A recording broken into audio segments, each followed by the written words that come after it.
क्या हुआ जब प्रयाग महाकुंभ के दौरान एक साधु को गंगा स्नान करने से रोका गया। उसके बाद प्रयागराज के उस गंगा घाट पर जो चमत्कार हुआ उसे देखकर आपके पैरों तले जमीन खिसक जाएगी। साल 2025 जनवरी माह में प्रयागराज में सदी का सबसे बड़ा महाकुंभ लगने वाला है और जो कि लग चुका है। ये महाकुंभ हर 12 साल में एक बार ही लगता है, यानी महाकुंभ का बहुत ही ज्यादा अत्यधिक महत्व रहने वाला है। गंगा में स्नान करने का महत्व रहता है।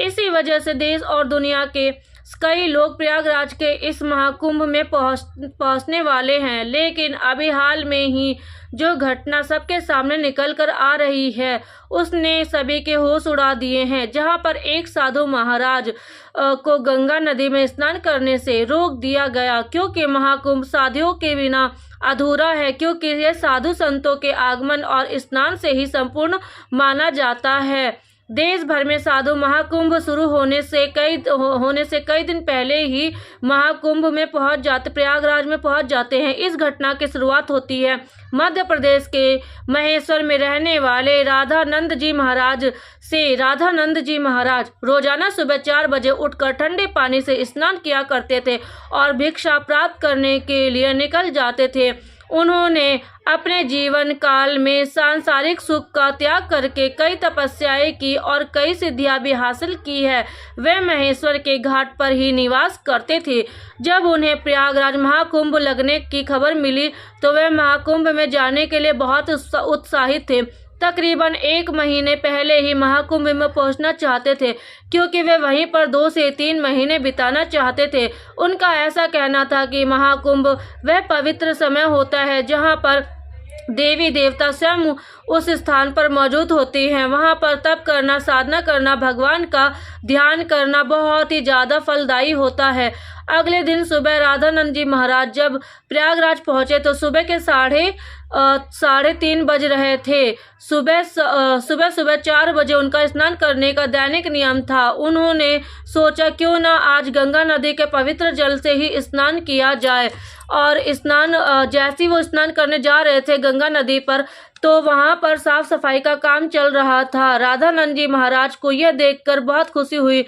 जब उन्होंने अपने कपड़े उतारे और गंगा नदी में स्नान करने के लिए आगे बढ़े तो वहां के जो सफाई अधिकारी थे उन्होंने स्नान करने से रोक दिया और बोला कि यहाँ पर साफ सफाई का काम चल रहा है, इसलिए इस वक्त आप स्नान नहीं कर सकते। प्रयागराज में रोजाना रात्रि के समय गंगा नदी की साफ सफाई का कार्य चलता है, ताकि शाम के समय यात्रियों को इस कारण कोई भी मुश्किलों का सामना ना करना पड़े। महाराज काफी धैर्यवान थे। उन्होंने साफ सफाई की बात को समझ लिया और उन्होंने कहा कि ये बहुत ही अच्छी बात है, लेकिन नित्य मेरा प्रतिदिन 4 बजे स्नान करने का नियम है और आज अगर मैं प्रयागराज पहुंचता हूं तो गंगा नदी में स्नान करूंगा और मेरे एक अकेले के नहाने से ना तो तुम्हारी व्यवस्था ही बिगड़ेगी और ना ही मुझे कोई समस्या होगी। लेकिन उन साधु महाराज से अधिकारी कहने लगे कि हम आपको इस समय नहीं नहाने देंगे, अभी पूरा दिन पड़ा हुआ है। क्या वहां पर तुम्हें कोई इंसान नहाता हुआ दिख रहा है? क्या तुम्हारे अंदर इतनी शक्ति है कि तुम सुबह 4 बजे तक ठंडे पानी से स्नान कर लोगे? व्यर्थ की बातें बनाना छोड़ दो और यहाँ से चले जाओ।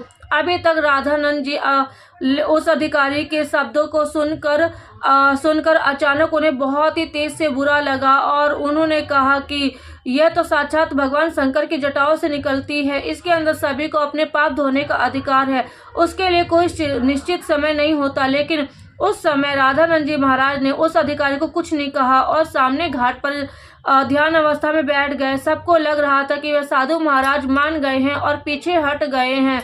मशीनों को शुरू किया गया। अचानक से एक बहुत बड़ी घटना घट गई और वे सभी मशीनें शुरू होने का नाम ही नहीं ले रही थी। ऐसा लग रहा था कि मानो जाम हो गई हो, उनके अंदर बहुत सारा कचरा फंस गया हो और अंदर का सारा कचरा मतलब मशीन एकदम रुक गई थी। अब मशीनें कार्य नहीं कर रही थी, लेकिन मशीनों को जब देखा परखा गया तो उसके अंदर का सारा कचरा बाहर निकाल दिया। सबको उम्मीद थी कि अब मशीन कार्य करेंगी, लेकिन क्या हुआ, मशीन चालू होने को तैयार ही नहीं हो रही थी।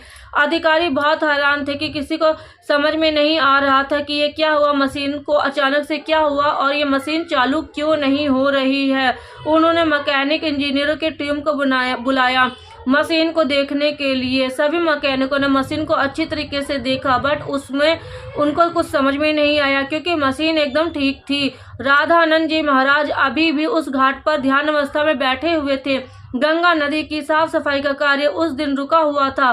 सभी लोग बहुत हैरान थे। उस समय जो मैकेनिक इंजीनियर वहां पर मशीन सही करने आया था, उसने जब राधानंद जी महाराज को देखा तो उसकी आंखें खुली की खुली रह गई। वह राधानंद महाराज जी के चरणों में गिर गया। बाबा उसे आशीर्वाद देने लगे। फिर वह सभी अधिकारियों को बताने लगा, यह महेश्वर के सिद्ध महाराज है। बचपन के समय पर एक बार जब मुझे सांप ने डस लिया था तो इन्होंने ही अपने चमत्कार से मेरी जान बचाई थी।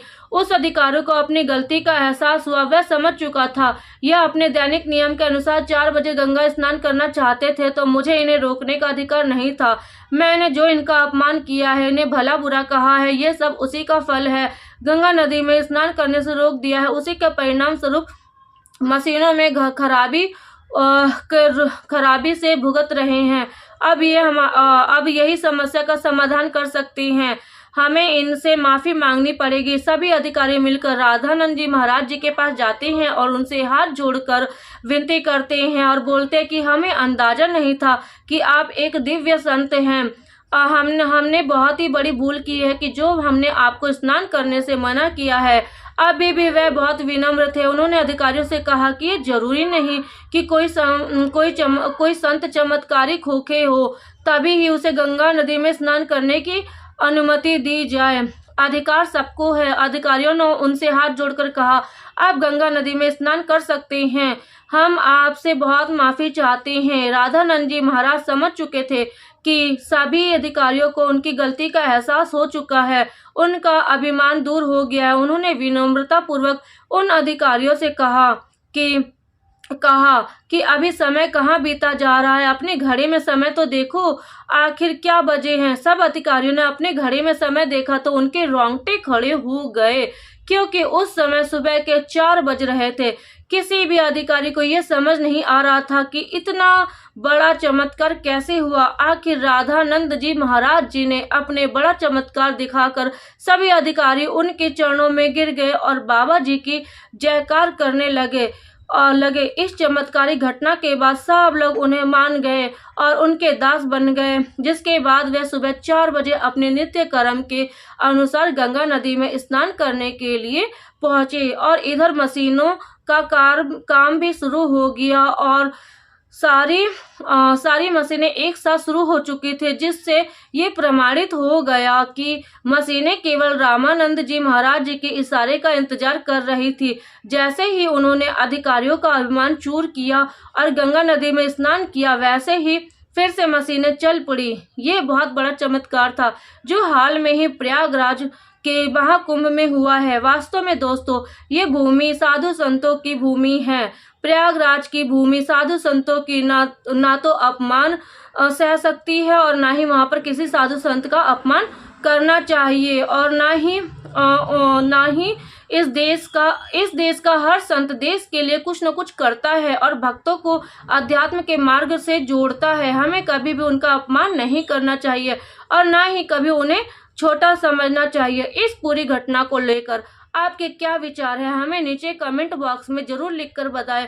और अगर वीडियो आपको पसंद आई हो तो वीडियो को लाइक जरूर कर दे और शेयर कर दे और वीडियो पे कमेंट भी कर दे। ओम नमः शिवाय। हर हर महादेव। सभी दोस्तों को